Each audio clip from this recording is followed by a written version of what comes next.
तो चलिए यहाँ अनुच्छेद, अनुसूची, भाग और सूची को यहाँ कंप्लीट करते हैं। ये जो है ज़बरदस्त ये आपका सब्जेक्ट रहने वाला है, क्योंकि इससे ही प्रश्न आपके आते हैं, इसी को आप लोग ज़्यादातर भूलते होंगे।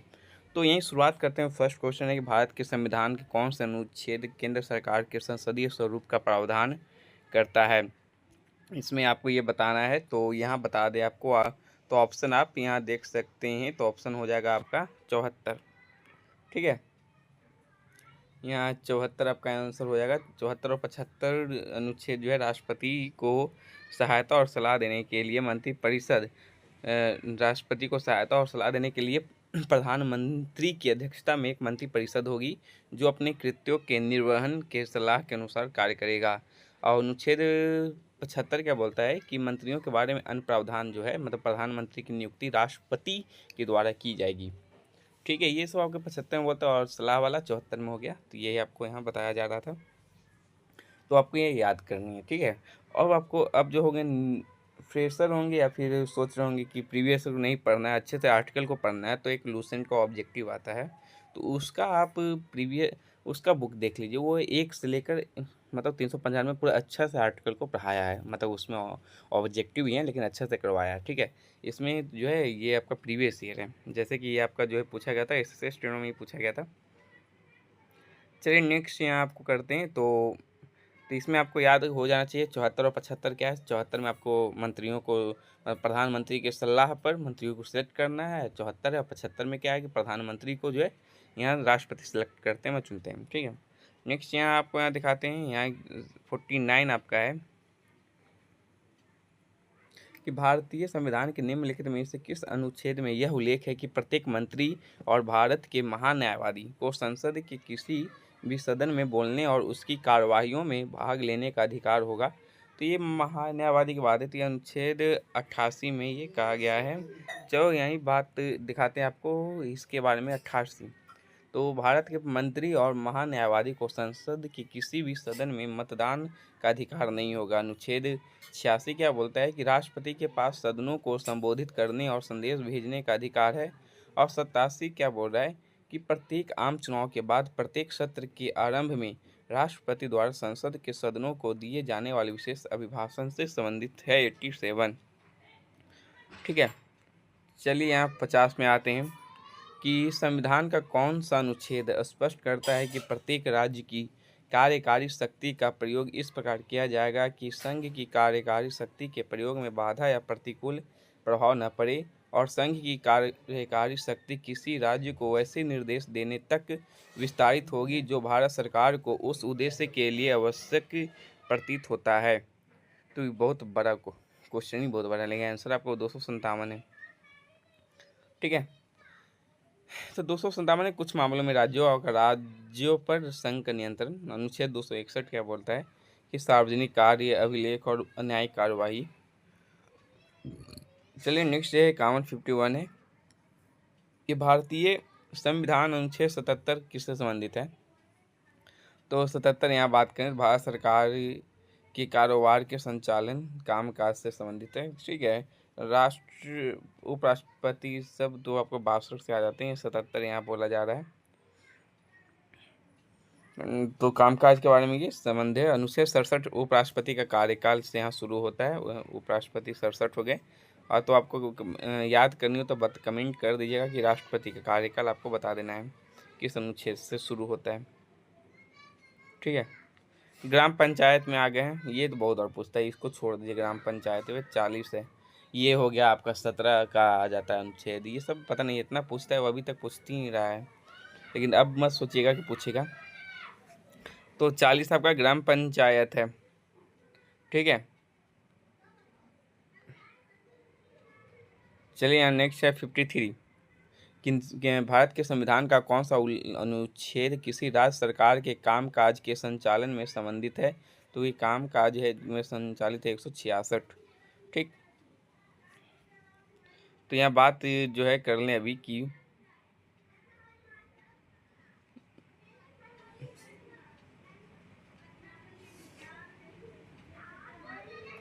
एक 64 की यहाँ बात कर लेते हैं कि 64 क्या है कि मुख्यमंत्री की नियुक्ति राज्यपाल के द्वारा की जाएगी। ये 164 में बोला गया है। वन मंत्रियों की नियुक्ति राज्यपाल द्वारा मुख्यमंत्री की सलाह पर की जाएगी तथा मंत्री राज्यपाल की इच्छा पर्यंत पद धारण करेंगे। 164 में बोला गया मुख्यमंत्री का काम हो गया, तो ये आपको 164 आना है। 54 है कि भारतीय संविधान का कौन सा अनुच्छेद यह व्यवस्था प्रदान करता है कि राज्य को लोगों के कल्याण को बढ़ावा देने के लिए सामाजिक व्यवस्था को सुरक्षित करना चाहिए। तो 38, ठीक है, 38 यहाँ करता है। अनुच्छेद 36 पे आते हैं, राजनीति निर्देशक सिद्धांतों को परिभाषित करता है। 37 बताता है कि राजनीति निर्देशक सिद्धांतों का न्यायालयों द्वारा लागू नहीं किए जा सकते हैं, लेकिन शासन में मौलिक है और राज्य के से कानून बनाने में उन्हें लागू करने की अपेक्षा की जाती है। वही 39 यहाँ बोल रहा है कि राजनीति के लिए विशेष सिद्धांतों की रूपरेखा तैयार करता है जो सामाजिक और आर्थिक कल्याण को बढ़ावा देते हैं, जैसे सामान्य कार्य के लिए समान वेतन, बच्चों की सुरक्षा और संसाधनों का समान वितरण। चलिए 55 आते हैं कि भारत के संविधान के किस अनुच्छेद में कहा गया है कि कानूनी मामलों पर राज्य सरकार को सलाह देना महाधिवक्ता का कर्तव्य है। तो अनुच्छेद 165, ठीक है। अनुच्छेद 167 राज्यपाल को सूचना देने आदि के संबंध में मुख्यमंत्री के कर्तव्य। अनुच्छेद 168 क्या है कि राज्यों में विधानमंडलों का गठन। 68 में और 67 में राज्यपाल को सूचना देना है कि मुख्यमंत्री का कर्तव्य क्या है, उसके संबंध में 167 है। और 66 आपको बता दीजिए और क्या, क्योंकि इससे पहले 66 166 हो गया है और 167 आपको हो गया 62 राज्यों में विधानमंडलों का गठन। नेक्स्ट यहाँ है राष्ट्रपति भारतीय संविधान के भाग 11 मतलब 11 में अनुच्छेद 245 से 55 किससे संबंधित है। यहाँ ये पूछा जा रहा है कि 11 जो है किससे संबंधित है, तो ये आपके हैं केंद्र और राज्यों के बीच विधायी संबंध। तो वही बात करें कि आपातकालीन प्रावधान के यहाँ देख लेते हैं, तो ये आपका जो है 18 की यहाँ बात करते हैं। आपातकालीन प्रावधान 18 में आपका है 352 से लेकर अनुच्छेद 360, ठीक है। वही न्यायाधिकरण भाग आपका जो है 14 का ए है, अनुच्छेद 323 का ए आता है, अनुच्छेद 323 बी। केंद्र और राज्यों के बीच वित्तीय संबंध की यहाँ बात करें तो वो भाग आपका 12 में है, जो अनुच्छेद आपका 268 से 293। चलिए नेक्स्ट यहाँ दिखाते हैं आपको 57 कि भारतीय संविधान के किस अनुच्छेद में यह उल्लेख है कि राज्य ग्रामीण क्षेत्रों में व्यक्तिगत या सहकारी आधार पर कुटीर उद्योगों को बढ़ावा देने का प्रयास करेगा। तो वो 43 में है। तो ग्राम पंचायत 40 में है। तो महत्वपूर्ण अनुच्छेद देखते हैं। तो अनुच्छेद 42 में बोला गया है कि काम की न्याय संगत और मानवीय परिस्थितियों तथा मातृत्व राहत का प्रावधान अनुच्छेद 40, ये आपका 42 था, ठीक है। मानवीय परिस्थितियों को लेकर था ये 42। 43 का ए क्या है कि उद्योगों के प्रबंध में श्रमिकों की भागीदारी 43 का ए में है। और 43 का बी है कि सहकारी समितियों को बढ़ावा देना। चलिए नेक्स्ट है संविधान का कौन सा भाग पंचायतों से संबंधित है। तो पंचायत नगर पालिका में लोग कंफ्यूज हो जाते हैं, तो बता दें कि 9 यहाँ संबंधित है। चलिए यहाँ नेक्स्ट है भारत का कौन सा पंचायतों के लिए, तो आपका हो जाएगा 9। और पंचायतें की यहाँ बात करें, अनुच्छेद जो है 9 243 से 243 ओ है। यह भाग 73वें संविधान संशोधन अधिनियम 1992 द्वारा जोड़ा गया था और ये जो है 24 अप्रैल 1993 को प्रभावी हुआ। भाग 4 की यहाँ बात करें तो राज्य के नीति निर्देशक सिद्धांत है। और भाग 7 है पहली अनुसूची में शामिल राज्य, जो अब निरस्त हो गया है। और 10 आपका अनुसूचित जाति और जनजाति क्षेत्र में है। तो भाग 10 भाग भी आपको याद करने लायक है, ज़्यादा नहीं है याद, इससे भी प्रश्न आ ही जाते हैं। चलिए नेक्स्ट क्या बोल रहा है, भाग 5 जो है अनुच्छेद 52 से 78 है, किससे संबंध है। तो ये आपको भाग 5 से अब राष्ट्रपति ये सब काम आ जाते हैं। तो मतलब कि संघ केंद्र के यहाँ से कार्यपालिका शुरू होता है, जिसमें कि 52 राष्ट्रपति हो गए, 53 में संघ की राष्ट्रपति की शक्ति हो गई। अनुच्छेद 54 है कि राष्ट्रपति का चुनाव। 63 हो गया भारत के उपराष्ट्रपति। भाग 5 ही जो है बहुत लंबा रहता है, 150 तक रहता है, फिर उसके बाद सब तो आसानी रहता है अनुच्छेद। वही बात करें अनुच्छेद 64 उपराष्ट्रपति का राज्यसभा का पदेन सभापति, ये आप मतलब कि राज्यसभा का पदेन सभापति और आर्टिकल 64 में है, और अनुच्छेद 72 में है राष्ट्रपति की क्षमादान देने की शक्ति 72 है।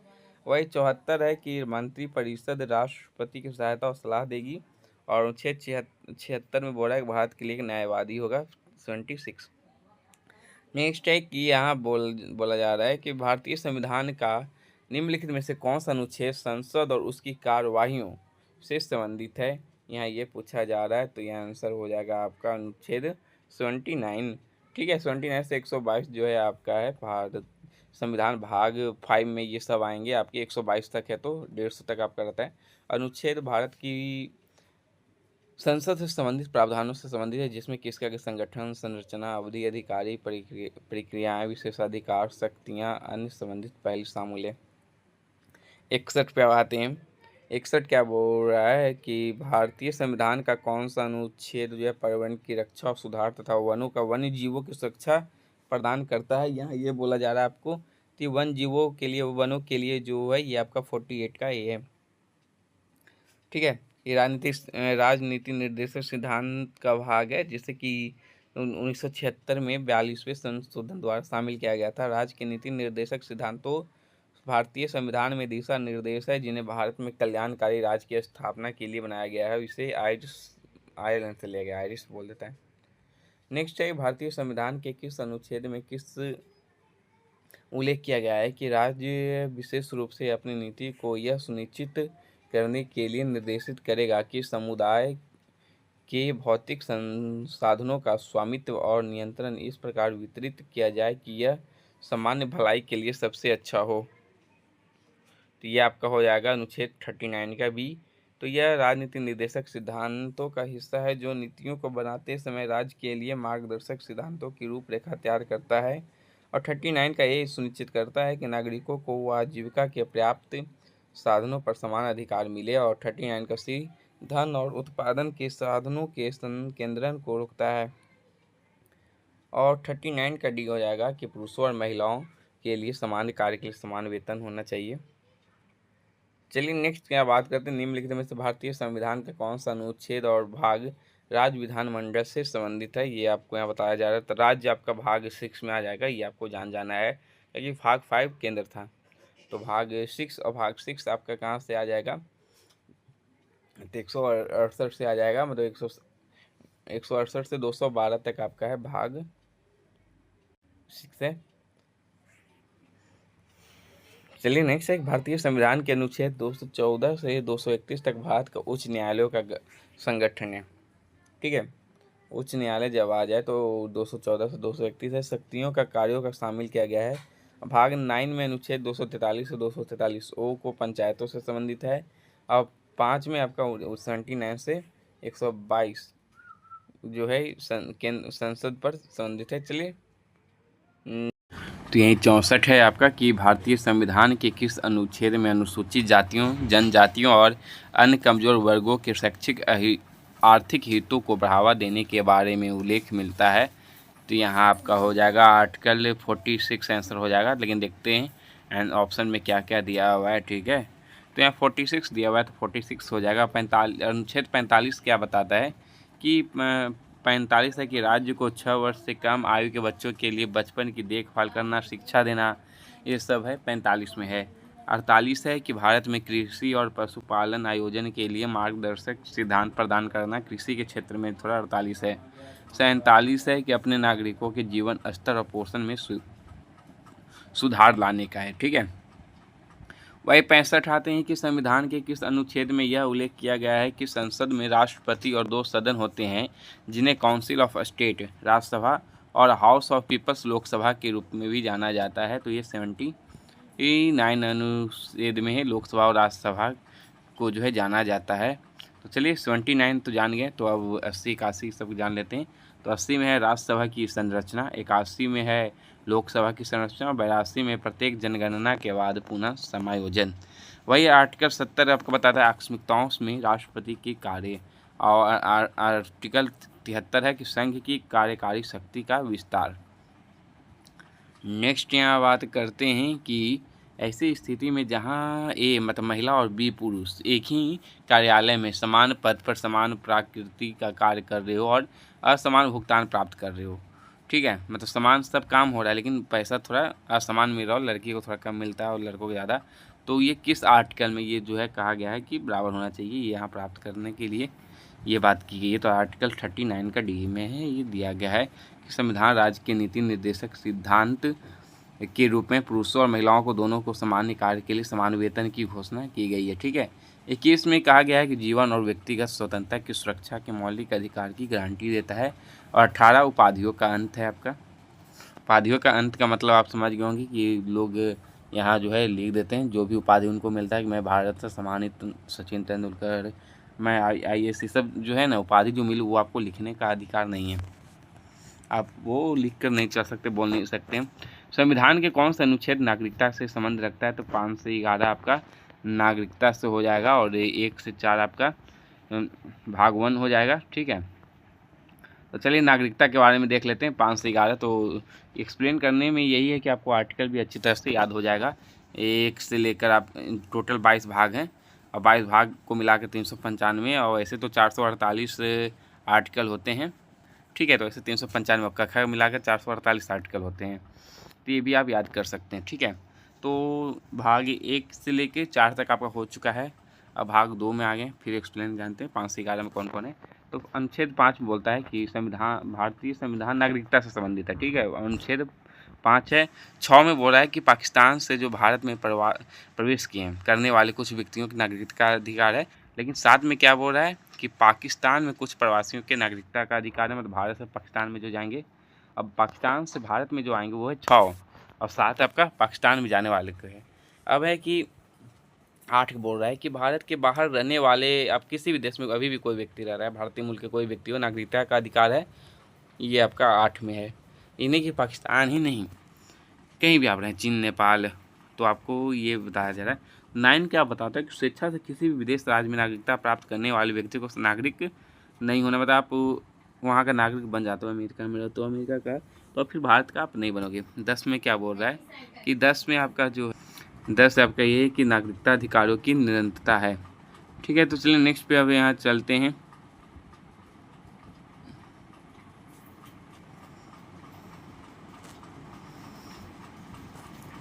तो नेक्स्ट क्या है, और 11 में बोल रहा है कि संसद द्वारा नागरिकता के अधिकार का विधि द्वारा विनियमित करना।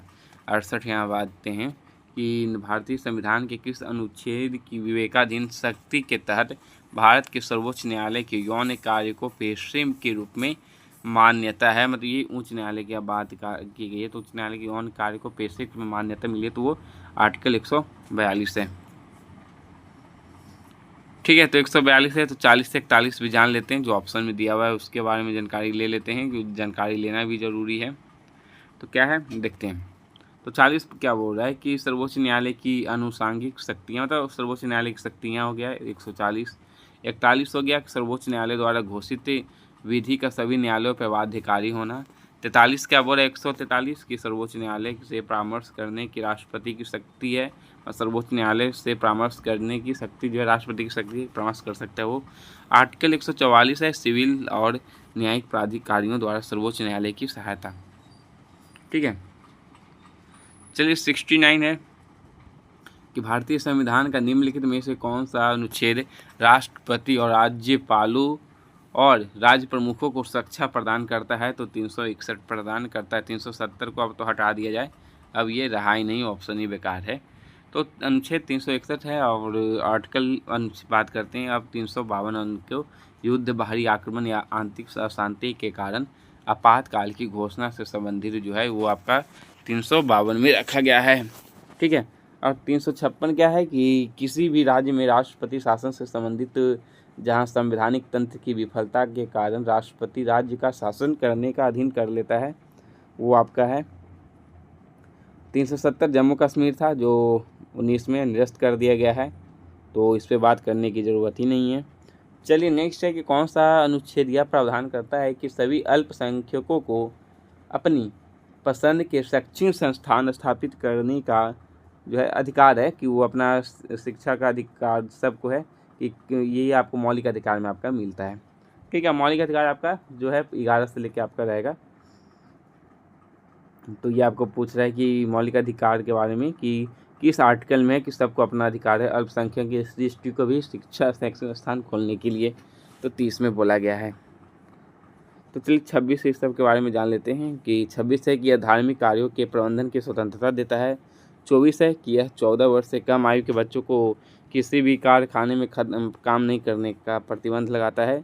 और 32 क्या बोल रहा है कि यह प्रत्येक व्यक्ति को अपने मौलिक अधिकारों के प्रवर्तन के सर्वोच्च न्यायालय जाने का अधिकार देता है। ठीक है, तो ये आपका 32 बोल रहा था। नेक्स्ट है कि भारत के संविधान के 8वीं अनुसूची में अनुसूचित भाषाओं के रूप में कितनी भाषाओं को शामिल किया गया है, तो 22 भाषा को शामिल जो है किया गया है। और भाषा की यहाँ बात कर लें तो ये आर्टिकल आपका जो है आर्टिकल नहीं, भाग 17 में रखा गया है आपका भाषा को। वो आर्टिकल 343 से 351 के बीच में है। तो चलिए यहाँ प्रारंभ में बताएं तो 14 भाषाओं में संविधान था। ठीक है, तो सिंधी भाषा को फिर जोड़ा गया 21वें संविधान संशोधन 1967 द्वारा।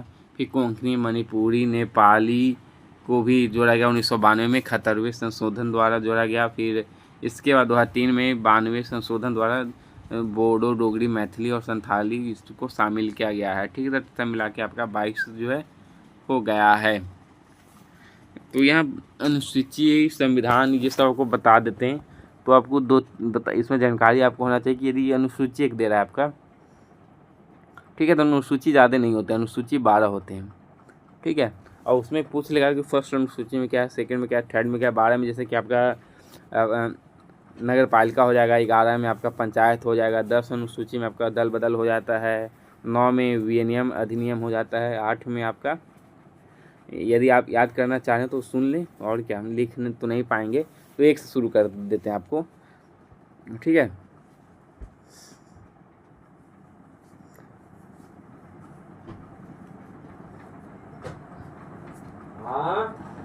तो चलिए बताइएगा आप लोग। ठीक है, नहीं हम बताते नहीं, आप बताइएगा। ठीक है, कुछ सवाल पूछ लेते हैं। ठीक है, तो इसमें क्या है, फर्स्ट आपका शपथ कौन सी अनुसूची में है ये आपको बताना है। सीटों का आवंटन किस अनुसूची में ये आपको बताना है। ठीक है, तो आप लोग ये बताइएगा। और जैसे कि 12, 11 आपको बता दिए, 10 बता दिए, तो आप लोग बता देंगे। चलिए नेक्स्ट यहाँ बात अब करते हैं कि भारत के संविधान की अनुच्छेद 15 में, तो 15 में क्या है ये बोल रहा है। तो ये आपका सबसे पहले ये मौलिक अधिकार ही आपका आता है। तो आपको ये याद होना चाहिए कि समानता का अधिकार, शोषण का अधिकार, धर्म का अधिकार कब से कब तक है, ये आपको याद रखना है। तो 14 से लेकर 18 तक आपका जो है समानता का अधिकार आता है, ये आपको पता ही होगा। तो समानता का अधिकार को यदि आप जोड़ा जाए, हटाया जाए एक एक करके, तो चलिए देखते हैं। तो सबसे ये 19 में आता है, वाक बोलने का अधिकार, ये सब आपका जो है 19 में है। तो ये सब नहीं, 18, 15 है। तो केवल धर्म, मूल्य, वंश, जाति ये सब भेदभाव नहीं करना चाहिए, इसका अधिकार आपका रखा गया है। तो ये बात 16 में है कि रोजगार या नियुक्ति से संबंधित मामलों में सभी नागरिकों के लिए समान अवसर रहेंगे। 29 क्या बोल रहा है कि अल्पसंख्यकों के लिए सांस्कृतिक और शैक्षिक अधिकार रहेगा। अनुच्छेद 30 है कि अल्पसंख्यकों को अपनी पसंद की शैक्षणिक संस्थाएं में जो खोलना है, ये आपको तो हो चुका है। ठीक है, 19A में क्या भाषण का अधिकार है, बोलने का अधिकार, तो ये सब है आपका 19 में है। चलिए नेक्स्ट क्या बात अब करते हैं कि भारतीय संविधान के किस निम्नलिखित में से कौन से अनुच्छेद में मौलिक अधिकारों से संबंध है। तो मौलिक अधिकार 12 से 35 आपका रखा गया, और 36 से 51 आपका चौथा भाग हो जाएगा। राजनीति, निर्देशक तत्व और कर्तव्य आपका वो 51 हो जाएगा। ठीक है, तो चलिए ये बता रहे थे आपको, लेकिन ये आ गया तो एक्सप्लेन कर देते हैं। समानता का अधिकार को रखा गया 14 से 18 रखा है। स्वतंत्रता का अधिकार रखा गया है 19 से 22 से। शोषण के विरुद्ध अधिकार रखा गया है 23-24। धर्म की स्वतंत्रता का अधिकार रखा गया है 25 से 28। वही सांस्कृतिक और शैक्षणिक अधिकार है अनुच्छेद 29-30। और संवैधानिक उपचारों का अधिकार अनुच्छेद 32 रखा गया है। और 44वें संविधान संशोधन अधिनियम द्वारा जो है 1978 में संपत्ति के अधिकार को जो है हटा दिया गया था। ठीक है, और इसे संविधान भाग 12 में जो है 300A में कर दिया गया है संपत्ति के अधिकार को। चलिए 74 आते हैं कि पदोन्नति में आरक्षण संविधान के निम्नलिखित में से किस अनुच्छेद के अंतर्गत आता है। तो तो पदोन्नति में आरक्षण जो है आपका ये आर्टिकल 16 का आ जाएगा ये, ठीक है। तो ये सब आपका जो है अधिकार समानता का अधिकार ये सब था 16, आपको ये पता ही होगा। तो चलिए हम नेक्स्ट के यहाँ बात करते हैं। 75 में करते हैं बात कि भारत के संविधान के किस अनुच्छेद में 344 अनुच्छेद 344 और 351 से संबंधित है। कौन सी अनुसूची यहाँ पूछा जा रहा है, तो अनुसूची 8वीं में है आपकी, ठीक है। तो 8वीं अनुसूची में जो है आर्टिकल 344 से 351 से ये संबंधित है। तो 8वीं अनुसूची क्या बता देखते हैं। तो यहाँ बोल कर रहा है कि आर्टिकल 344 जो है 5 वर्ष की अवधि में समाप्त हो जाने पर राष्ट्रपति द्वारा एक आयोग का गठन का प्रावधान है, और 51 में है कि इसमें हिंदी भाषा के विकास और प्रसार के लिए है। तो 8वीं अनुसूची 22 आधिकारिक भाषाओं को मान्यता देती है। हाँ, ये तो बात सही है, ये तो हो चुका था। और तीसरी अनुसूची आपका शपथ और प्रतिज्ञान है। अच्छा, तो अच्छी बताया नहीं गया, इससे 8वीं अनुसूची आपका भाषा से संबंधित है, ठीक है। और 7वीं अनुसूची आपका समवर्ती संघ सूची, समवर्ती सूची, राष्ट्र सूची जो होता है ये आपका संबंध रखता है 8वीं अनुसूची, ठीक है। और छठा आपका असम, मेघालय, त्रिपुरा में और मिजोरम अनुसूची जनजातियों से है। तो चलिए नेक्स्ट यहाँ बात अब करते हैं कि भारत के वित्त आयोग का उल्लेख किस अनुच्छेद में जो है किया गया है। तो वित्त आयोग आर्टिकल 280 में किया गया है। तो चलिए इसके बारे में फिर आर्टिकल कुछ है जान लेते हैं। 292 कि भारत सरकार द्वारा उधार लेना, ये 292 आर्टिकल में है। 375 आर्टिकल क्या बोल रहा है कि न्यायालय, प्राधिकरण और अधिकारी संविधान के प्रावधानों के अधीन कार्य करना जारी रखता है। अब आर्टिकल 370 तो है ही नहीं, क्या बार बार इसको करने आएगा भी नहीं है। अब आएगा तो यही बोला क्वेश्चन आएगा, बता देते हैं कि यदि अब देता भी है तो पूछेगा कि 370 को कब जो है हटाया गया। तो 2019 आपको याद करनी है, अब जम्मू कश्मीर नहीं पूछेगा। चलिए नेक्स्ट है 77 यहाँ आते हैं कि भारतीय संविधान की किस अनुच्छेद के अनुसार मंत्रिपरिषद सामूहिक रूप से लोकसभा के प्रति उत्तरदायी होता है। तो 75 का 3 यहाँ आंसर हो जाएगा। तो 75 में आते हैं 1 में क्या बोलता है, चलिए देखते हैं। तो 75 का है कि प्रधानमंत्री की नियुक्ति होगी और राष्ट्रपति के द्वारा की जाएगी। मंत्रियों की नियुक्ति राष्ट्रपति के द्वारा प्रधानमंत्री की सलाह पर की जाएगी, ठीक है। और 75 में 2 में है कि मंत्रिपरिषद की मंत्री राष्ट्रपति की इच्छा पर पर्यंत पद धारण करेंगे।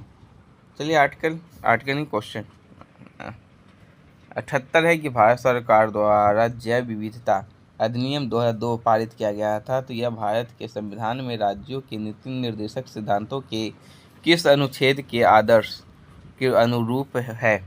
तो 48 का ये है, ठीक है, 48 का ये है। तो चलिए यहाँ नेक्स्ट चलते हैं और जल्दी जल्दी आपको कंप्लीट करवाना भी है। तो यहाँ 79 पर आते हैं कि भारतीय संविधान के किस अनुच्छेद में राज्य विधानमंडल के सदन में अभिभाषण करने और संदेश भेजने के राज्यपाल के अधिकार के बारे में उल्लेख किया गया है। तो राज्यपाल का उल्लेख यहाँ के 175 में किया गया है। तो आपको बता दें दोस्तों कि इसको कंप्लीट करना है, इसको कंप्लीट कराने के लिए जो हम सोच रहे थे, लेकिन यहाँ 2-3 क्लास और लेना पड़ रहा है, इसके कारण इस पर अभी ध्यान नहीं जा रहा था। लेकिन आप लोग कमेंट जो कर रहे हो तो सोचे कि इसको एक बार कंप्लीट कर देते हैं जल्दी ही, तो सही रहेगा। क्योंकि फिर इससे निपटारा मिल जाने के बाद फिर दूसरा पे ध्यान देंगे। क्योंकि ऐसे आपका एग्ज़ाम तो आ रहा है, लेकिन ज़्यादा फोकस जो है इससे पहले आपका जीके पे कम करके लोग जो है यहाँ इंग्लिश पे ज़्यादा फोकस कर रहे हैं, और ख़ासकर स्टेनो वाले, ठीक है। तो स्टेनो वाले आप लोग भी बताएंगे कि स्टेनो वाले कौन कौन हैं, ठीक है। क्योंकि एक मेरे एक क्लास और है, नलिन एकेडमी करके है, स्टेनो करके है, तो इसलिए आपको बोल रहे हैं। तो शॉर्ट हैंड पे ज़्यादा फोकस करवाते हैं, तो स्टेनो वाले पे ज़्यादा इंग्लिश पे ज़्यादा फोकस है, तो इसीलिए इस पर ध्यान नहीं जा रहा था, इंग्लिश पे ज़्यादा जा रहा है। तो अब टेंशन नहीं लेनी है। तो इंग्लिश इसमें एक स्टेनो का जो रहेंगे वो कमेंट ज़रूर करेंगे। एक ज़बरदस्त है आपका जो है वोकैबुलरी लाने वाले हैं, साइनो लाने वाले हैं, ठीक है। तो यहाँ चलिए पढ़ते हैं, यहाँ क्या थे आर्टिकल 75 का हो गया। तो 171 क्या बोल रहा है कि विधान परिषदों की संरचना 171 में है, 172 में है राज्य विधानमंडलों की अवधि, 173 में है राज्य विधानमंडल की सदस्यता के लिए योग्यता, 174 में है कि राज्य विधानमंडल के सत्र का विघटन और 176 में राज्यपाल का विशेष अभिभाषण। ठीक है, चलिए 80 में आते हैं। तो भारतीय संविधान के निम्नलिखित में से किस भाग को आमतौर पर भारत का मैग्ना कार्टा कहा जाता है? तो भाग 3 को मैग्ना कार्टा कहा गया है। मौलिक अधिकार 12 से 35 है। मैग्ना कार्टा 1215 में इंग्लैंड के राजा जॉन द्वारा बैरन के दबाव में जारी किया गया है। अधिकारों का चार्टर है। चलिए 81 में आते हैं कि भारतीय संविधान के किस अनुच्छेद में राज्यसभा के सभापति और उपसभापति और लोकसभा के अध्यक्ष और उपाध्यक्ष के वेतन और भत्तों का उल्लेख है? तो वो 97 है। ठीक है, तो 97 में है वो लोकसभा के उपसभापति सभापति का है वेतन। तो 92 में क्या है? तो 92 में यहाँ बता दें 92 का यहाँ बात कर लेते हैं। जब आप याद दिलाओ तो अध्यक्ष या उपसभापति का उस समय का अध्यक्षता न करना जब उन्हें पद से हटाने का प्रस्ताव विचाराधीन हो। तो 94 क्या बोल रहा है कि अध्यक्ष और उपाध्यक्ष का पद रिक्त होना, पद त्याग और पद से हटाया जाना, ये सब आपका 94 में है। ठीक है, और यहाँ बात करें 95 की, तो अध्यक्ष के पद के कर्तव्यों का पालन करना, अध्यक्ष के रूप में कार्य करने की उपाध्यक्ष का अन्य व्यक्ति की शक्ति, ये सब आपके 95 में है। चलिए 82 है कि भारतीय संविधान के निम्नलिखित में से किस अनुच्छेद में उल्लेख है कि भारत के उपराष्ट्रपति राज्यसभा की पदेन सभापति होंगे? तो ये आपका 89 में बोला गया है उपराष्ट्रपति जी के बारे में। और 64 यहाँ बता दें तो 64 में है कि 64 और अनुच्छेद 79 में कहा गया है कि भारत का उपराष्ट्रपति राज्यसभा के पदेन सभापति के रूप में कार्य करेंगे, मतलब दोनों में बोला गया है। और वन संबंधित अनुच्छेद जान लें तो अनुच्छेद 90 है राज्यसभा के उपसभापति के पदच्युत होने, त्यागपत्र देने और त्यागपत्र देने की शर्तें को निर्दिष्ट करता है। और अनुच्छेद 91 है उपसभापति या किसी भी अन्य नामित व्यक्तियों को उनकी अनुपस्थिति में सभापति के कर्तव्यों का पालन करने की शक्ति है। चलिए यहाँ बात अब करते हैं 83। ठीक है, कि भारतीय संविधान के किस अनुच्छेद में राज्य विधानमंडल में राज्य के महाधिवक्ता के बोलने के अधिकार के बारे में उल्लेख है? तो आंसर हो जाएगा 177 में है। ठीक है, तो भारतीय संविधान का अनुच्छेद 183 विधान परिषद के सभापति और उपसभापति के त्यागपत्र के बारे में बताता है।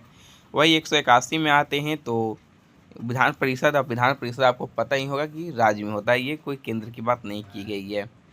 तो 81 में क्या बोल रहा है 181 में कि जब अध्यक्ष और उपाध्यक्ष को हटाने की प्रक्रिया चल रही हो तो उन्हें कार्यवाही की अध्यक्षता नहीं करनी चाहिए।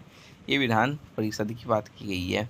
चलिए 84 में अब आते हैं कि भारतीय संविधान के किस अनुच्छेद में उल्लेख है कि मंत्रिपरिषद सामूहिक रूप से राज्य की विधानसभा के प्रति उत्तरदायी होगा? तो आंसर हो जाएगा 164। ठीक है, 164 ये सब आपके राज्य में आ गए हैं। राज्य मतलब कि भाग 6 में आ गए हैं। ठीक है, क्योंकि भाग 5 आपका 5 से 151 ही है, मतलब कि 52 से 151 है। तो ये सब आप 6 में आ चुके हो। 6 में राज्य के भर्ती अब आएंगे। निम्नलिखित में से आते हैं, मतलब कि 85 में अब आते हैं कि निम्नलिखित में से कौन सा अनुच्छेद भारतीय संविधान में संशोधन की प्रक्रिया को निर्दिष्ट करता है? तो भारतीय संविधान में संशोधन की प्रक्रिया तो ये आर्टिकल 368 करता है। और 368 मतलब भाग 20। ठीक है, ये भाग 20 में है। केशवानंद भारती मामला जो हुआ ये 1973 में हुआ था। सर्वोच्च न्यायालय ने ये फैसला सुनाया था। चलिए यहाँ 68 की बात 86 की बात करते हैं कि भारतीय संविधान किस अनुच्छेद में जो है राज्य की विधानसभा और विधान परिषद के सदस्य की वेतन और भत्तों के बारे में उल्लेख मिलता है? यहाँ ये आपसे पूछा जा रहा है कि वेतन का उल्लेख ये सब जो है विधानसभा के किस आर्टिकल में है? तो ये आपका ये था 195 भाग जो है ये आपका 6 में रखा गया है, राज्य में रखा गया है। महत्वपूर्ण अनुच्छेद के बारे में आप जानते हैं तो 168 में राज्यों में विधानमंडलों का गठन होगा। 69 में बोल रहा है राज्यों में विधान परिषद का उन्मूलन निर्माण होगा। 70 में क्या बोल रहा है 170 कि विधानसभाओं की संरचना। 94 बोल रहा है विधानमंडलों के सदन और उनके सदस्यों और समितियों की शक्तियाँ। ठीक है, और 199 बोल रहा है धन विधेयक की परिभाषा है। चलिए 87 पे आते हैं कि कि भारतीय संविधान के किस अनुच्छेद में उल्लेख है कि एक व्यक्ति को 2 या 2 से अधिक राज्यों के राज्यपाल के रूप में नियुक्त किया जा सकता है? तो ये हो जाएगा 153। ठीक है। तो यहाँ 151 क्या बोल रहा है कि भारत के एक नियंत्रक और महालेखा परीक्षक द्वारा संघ और राज्य की लेखा परीक्षा रिपोर्ट यहाँ 151 में है। 192 में है कि राज्य की परिभाषा के बारे में बताया गया है 192 में। चलिए 188 में आते हैं कि भारतीय संविधान की यहाँ बात अब कर लेते हैं कि भारतीय संविधान के किस अनुच्छेद में यह उल्लेख है कि प्रत्येक राज्य के लिए एक उच्च न्यायालय होगा? तो 214 में है। और देख रहे हैं पहले से ही टिक लग जा रहा है, कुछ हमको करने की ज़रूरत ही नहीं हो रही है। चलिए आर्टिकल 215 आते हैं कि प्रत्येक उच्च न्यायालय अभिलेख न्यायालय द्वारा होगा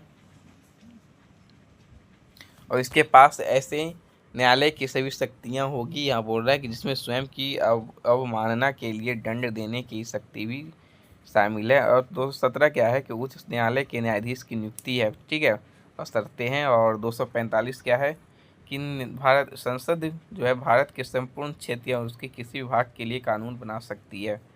ये आपके 245 में है। और 275 है कि संघ द्वारा कुछ राज्यों के अनुदान दिए जाने का प्रावधान करता है। चलिए 89 है कि भारतीय संविधान के किस अनुच्छेद में उल्लेख है कि किसी राज्य की सरकार समस्त कार्यपालिका कार्यवाही राज्य के नाम से हुई व्यक्ति की जाएगी? तो ये यहाँ 166 का ए हो जाएगा, यहाँ 63 नहीं 166 का ए हो जाएगा। ठीक है, तो 163 क्या बोल रहा है कि राज्यपाल को उसके कार्यों के निर्वहन में सहायता और सलाह देने के लिए मुख्यमंत्री की अध्यक्षता में एक मंत्री परिषद होना।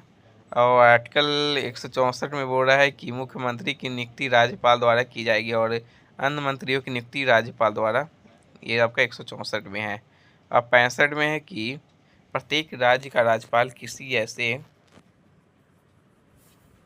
व्यक्ति को राज्य का महाधिवक्ता नियुक्त करेगा जो उच्च न्यायालय का न्यायाधीश नियुक्त होने के योग्य हैं।